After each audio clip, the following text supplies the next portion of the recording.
कोई कहता है मैं रोहतक चला रहा हूं, 56 इंच का सीना चौड़ा करके बोलता है, और जब रोहतक के साथ त्रासदी होती है तो कहता है विभाग की कमी थी। रोहतक के जनप्रतिनिधि अपनी जान बचाने के लिए कभी डिपार्टमेंट पे ठिकड़ा फोड़ रहे हैं, कभी विभागों पर ठिकड़ा फोड़ रहे हैं। सब लोग जिम्मेवारी से भाग रहे हैं, केवल जनता को बरगला रहे हैं कि हमारी अधिकारियों की सुनवाई नहीं होती, हमें हमारी अधिकारी सुनते नहीं। मेयर साहब बड़े लंबे समय से कह रहे हैं मेरी कोई नहीं सुनता, विधायक कहता है मेरी कोई नहीं सुनता। अरे भाई सुनते किसकी हैं ये तो बता दें। ये लोग जिसकी सुनते हैं रोहतक की जनता उसी के पास चली जाएगी। या तो सरकार उनको तुरंत प्रभाव से, चाहे वो जनप्रतिनिधि हो चाहे सरकारी अफसर हो, उनको तुरंत प्रभाव से अपने पदों से हटाए, नहीं तो ये सारी की सारी कमी मुख्यमंत्री और हरियाणा की सरकार को अपने ऊपर लेनी पड़ेगी। भारतीय जनता पार्टी के लोग जुमलों से सरकारें बनाते आए हैं और जनता को झूठ बोलकर, जुमले देकर अपना विश्वास बनाए रखना चाहते हैं। अब लोग जातिवाद की राजनीति पर विश्वास नहीं करना चाहते, क्षेत्रवाद की राजनीति पर विश्वास करना नहीं चाहते, अब तो डिलीवरी पॉलिटिक्स पे विश्वास करना चाहते हैं। मैं जल्दी आपके चैनल के माध्यम से बता रहा हूं, रोहतक शहर के 5 महा घोटाले खोलने जा रहा हूं। जल्दी आपके चैनल पे ये ब्रेकिंग चला देना। नमस्कार, डिजिटल भूमि में मैं सौरभ आपका स्वागत करता हूं। अभी हम मौजूद हैं रोहतक में और हमारे साथ मौजूद हैं आम आदमी पार्टी के प्रदेश प्रवक्ता लवलीन टुटेजा जी। तो सबसे पहले आपका बहुत बहुत स्वागत है लवलीन जी। धन्यवाद। तो लवलीन जी, अभी आपको पता है हाल ही में जो बारिश हुई थी और आगे भी चेता रखी है डिपार्टमेंट ने, पर रोहतक की जो गति हुई उस टाइम पे, रोहतक का जो बुरा हाल हुआ उससे आप भली भांति वाकिफ हैं। आप खुद भी उन दिनों में सड़कों पे उतरे थे और आपकी हमने देखा था कि कमर तक जो था पानी था। तो उसी के चलते कल जब हाउस की मीटिंग हुई निगम के, तो उसमें जो सारा भांडा फोड़ा गया वो फोड़ा गया पब्लिक हेल्थ डिपार्टमेंट के ऊपर, और कहा गया कि जब बारिश हुई उस समय पे पार्षदों ने जो उनको फोन किया तो ये लोग कह रहे थे मोटरें चल रही हैं, पर जब ये मौके पे पहुंचे तो दफ्तर को ताले थे और किसी प्रकार की कोई मोटर नहीं चल रही थी। तो रोहतक को डुबाने के लिए सिर्फ और सिर्फ पब्लिक हेल्थ जो डिपार्टमेंट है वो जिम्मेदार है। तो इस बारे में आप क्या कहेंगे? देखिए सौरभ, आपने पुरानी फिल्में देखी होंगी, उसमें कोई पीड़ित प्रताड़ित व्यक्ति जब किसी एसएचओ के पास, किसी चौकी थाने में जाता था तो वो सिस्टम का लैक बताकर उसको ये कहता था कि ये मेरे एरिया में नहीं लगती।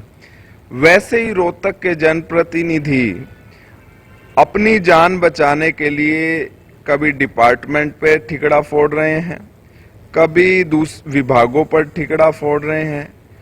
जनता जब अपना वोट देती है, विश्वास करती है, तो सारी की सारी जिम्मेवारी जनप्रतिनिधि की होती है।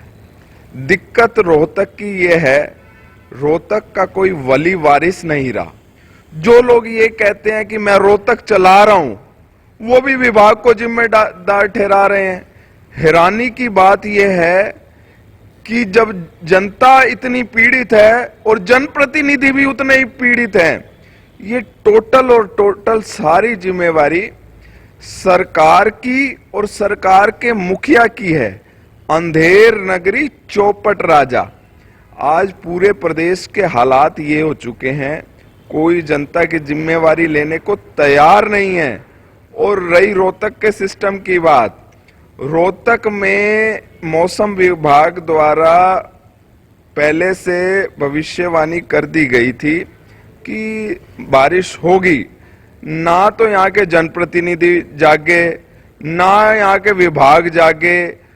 मैं उस दिन भी सुबह पीडब्ल्यू, पब्लिक हेल्थ और क्या कहते हैं निगम के सभी अधिकारियों को फोन किया, सबके फोन ऑफ थे। सब लोग जिम्मेवारी से भाग रहे हैं, केवल जनता को बरगला रहे हैं कि हमारी अधिकारियों की सुनवाई नहीं होती, हमें हमारी अधिकारी सुनते नहीं। मेयर साहब बड़े लंबे समय से कह रहे हैं मेरी कोई नहीं सुनता, विधायक कहता है मेरी कोई नहीं सुनता। अरे भाई सुनते किसकी हैं ये तो बता दें। ये लोग जिसकी सुनते हैं रोहतक की जनता उसी के पास चली जाएगी। कोई कहता है मैं रोहतक चला रहा हूं 56 इंच का सीना चौड़ा करके बोलता है, और जब रोहतक के साथ त्रासदी होती है तो कहता है विभाग की कमी थी। ऐसे लोगों से, ऐसे जनप्रतिनिधियों से, ऐसी सरकार से बचने की जरूरत है। ऐसे लोग सिस्टम में आने जरूरी हैं जिनकी जिम्मेवारी तय की जाए। जिन लोगों ने ये कमियां छोड़ी हैं, या तो सरकार उनको तुरंत प्रभाव से, चाहे वो जनप्रतिनिधि हो चाहे सरकारी अफसर हो, उनको तुरंत प्रभाव से अपने पदों से हटाए, नहीं तो ये सारी की सारी कमी मुख्यमंत्री और हरियाणा की सरकार को अपने ऊपर लेनी पड़ेगी। तो लवलीन जी, कल हाउस की मीटिंग में पार्षदों ने एक पार्षद जो महिला पार्षद है डिंपल जैन जी, उन्होंने भी इस्तीफे की पेशकश कर दी है। साथ ही उनके सपोर्ट में जो बाकी के सभी पार्षद हैं, क्योंकि उनका एक एक चीज कहना था कि हमारी कोई जो अधिकारी हैं वो काम नहीं करते हैं।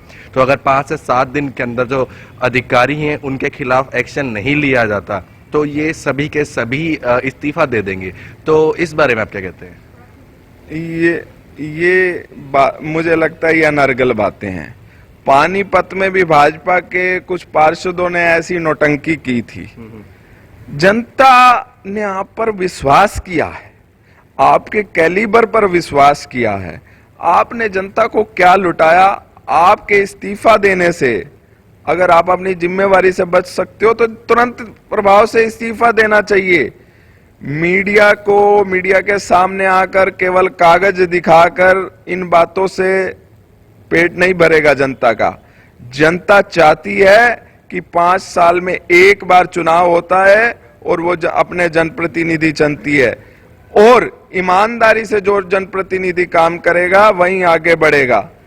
केवल इन बातों से कि हम इस्तीफा दे देंगे, इससे कुछ निकलने वाला नहीं। तो लवलीन जी, अगर मैं आपसे एक लाइन में पूछूं तो आप इस जो रोहतक के हालात हुए उसके लिए आप किसको जिम्मेदार ठहराते हैं? देखिए, रोहतक के हालातों के लिए सरकार और स्वयं मुख्यमंत्री प्रदेश के, जिन्होंने रोहतक की जरूरतों को, रोहतक की जनता की जरूरतों को नजरअंदाज कर रखा है, वो केवल चारपलूसी की राजनीति को बढ़ावा देना चाहते हैं रोहतक के अंदर।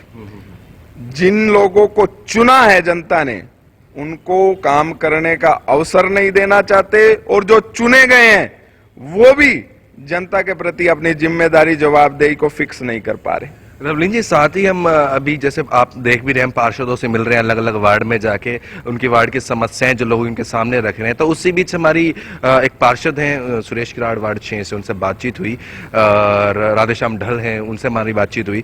तो जो 300 कुछ करोड़ रुपए का अमृत योजना का घोटाला था वो हमने उनसे बात छेड़ी थी। तो उन्होंने बताया कि जो वो 310 या 300 करोड़ रुपए थे वो शहर के लिए नहीं बल्कि आउटर के लिए थे, और वो कार्य हुआ है।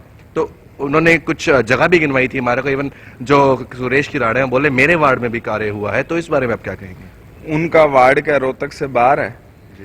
ये केवल और केवल जनता को बरगलाने के लिए ऐसी बातें की जा रही हैं। भारतीय जनता पार्टी के लोग जुमलों से सरकारें बनाते आए हैं और जनता को झूठ बोलकर, जुमले देकर अपना विश्वास बनाए रखना चाहते हैं। अब लोग जातिवाद की राजनीति पर विश्वास नहीं करना चाहते, क्षेत्रवाद की राजनीति पर विश्वास करना नहीं चाहते। अब तो डिलीवरी पॉलिटिक्स पे विश्वास करना चाहते हैं। जो काम करेगा वहीं लोगों के बीच रहेगा, लोग उसी को चुनेंगे। आज डिलीवरी पॉलिटिक्स का जमाना है। हमारे अरविंद केजरीवाल जी ने देश के समक्ष एक उदाहरण रखा है कि हमने डिलीवरी की पॉलिटिक्स करके दिखाए, जनता के लिए काम करके दिखाया। ये लोग जाति पर, धर्म पर, क्षेत्र के आधार पर राजनीति करना चाहते हैं। अगर 350 करोड़ रुपए रोहतक जिले के लिए नहीं थे या आउटर कॉलोनी के लिए थे तो रोहतक में क्या काम हुआ? मुख्यमंत्री जांच क्यों नहीं करवा रहे 350 करोड़ रुपए की? अगर उसके तहत काम हुआ है तो तुरंत प्रभाव से सीबीआई जांच गठित करनी चाहिए, क्योंकि उनके एक जिम्मेदार सांसद ने मुख्यमंत्री के मंच से आवाज उठाई है, तो उसमें कोई जांच और संदेह कुछ रह नहीं जाता। साथ ही कल एक पाइपलाइन के घपले का, आप कह सकते हैं कुछ गड़बड़ी का और उजागर हुआ है मीटिंग में, अगर आपने ध्यान दिया, कुछ 14 करोड़ समथिंग का था। ये तो सौरभ जी 14 करोड़ 5 करोड़ ये सारा जनता के खून पसीने की कमाई है, हक हकूक की कमाई है। सुबह कोई व्यक्ति उठता है, रात सोते तक बिस्किट का पैकेट भी खरीदता है तो उस पे भी टैक्स देता है अपने विकास के लिए, अपनी मूलभूत आवश्यकताओं की पूर्ति के लिए। परंतु आने वाले दिनों में मैं आपको बता रहा हूं, जनता को मूलभूत सुविधाएं तो मिली नहीं। मैं जल्दी आपके चैनल के माध्यम से बता रहा हूं, रोहतक शहर के 5 महा घोटाले खोलने जा रहा हूं। जल्दी आपके चैनल पे ये ब्रेकिंग चला देना। रोहतक शहर के 5 महा घोटाले खोलने जा रहा हूं। जनता के हक हकूक की कमाई को कैसे लूटा गया, कैसे जनता को पागल बनाया गया।